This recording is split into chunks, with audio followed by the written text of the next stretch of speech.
8 years ago, I broke the heart of the boy I loved. Now, after 8 years overseas, Liam Hayes was finally coming home with his new girlfriend to meet his family. That same day, the hospital gave me its final answer. The cancer had won. There was nothing left to treat, nothing left to try. They sent me home with only time. When Liam saw my mother helping me into a wheelchair, a cold smile touched his mouth. 8 years, he said. And this is what became of you? You can't even walk anymore? Disgust laced every word. I only tugged the sleeve of my down coat lower, hiding the cluster of needle marks across the back of my hand. It's nothing, I said quietly. I fell and broke a bone. That's all. Liam gave a short, bitter laugh. In that case, I'm getting married soon. Why don't you come be my fiancé's bridesmaid? I smiled as if it did not hurt at all. No, thank you. I'm about to leave for somewhere very far away. Then I patted the back of Mom's hand, silently asking her to take me home. I had barely gotten home. Mom had just helped me into bed when Liam Hayes' mother came by. Margaret Hayes stood in the doorway for a long moment, looking at me as if she had rehearsed this conversation 100 times and still could not bring herself to start. Claire, she said at last, her face flushing with shame. I know I have no right to ask you this, but I need a favor. She stopped there. She did not need to finish. I knew exactly why she had come. It was the same reason she had come to me 8 years ago. Back then, the moment Margaret found out I had cancer, she rushed into my hospital room in almost the same state she was in now. I had not even had time to process the diagnosis. I was terrified, crying so hard I could barely breathe, when she dropped to her knees in front of me. Claire, I'm begging you. Please don't drag Liam down with you.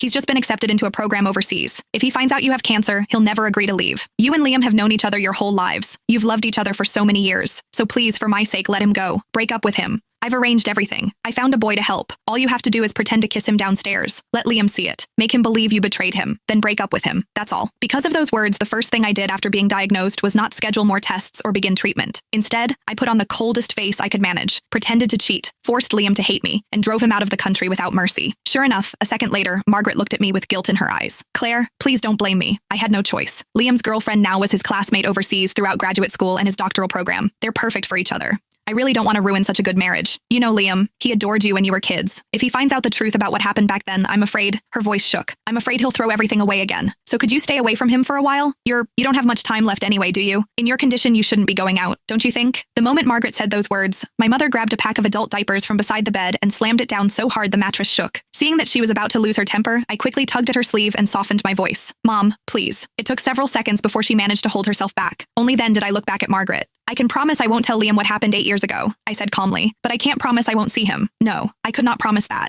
Because during all 8 years of surgeries, chemo, and hospital ceilings, there had never been a day when I stopped missing Liam. When chemotherapy became too much to bear, I would clutch the old photo of Liam and me until my fingers cramped. Some nights, that picture was the only thing that kept me from giving up. I went through more surgeries than I could count. Some minor, some so dangerous Mom signed the consent forms with shaking hands. More than once, I was rushed into the ICU and almost did not wake up again. Every time Mom stood beside my bed and shouted herself hoarse, Claire, have you forgotten? You said you were going to survive. You said you'd get better, go overseas and explain everything to Liam yourself. You promised me.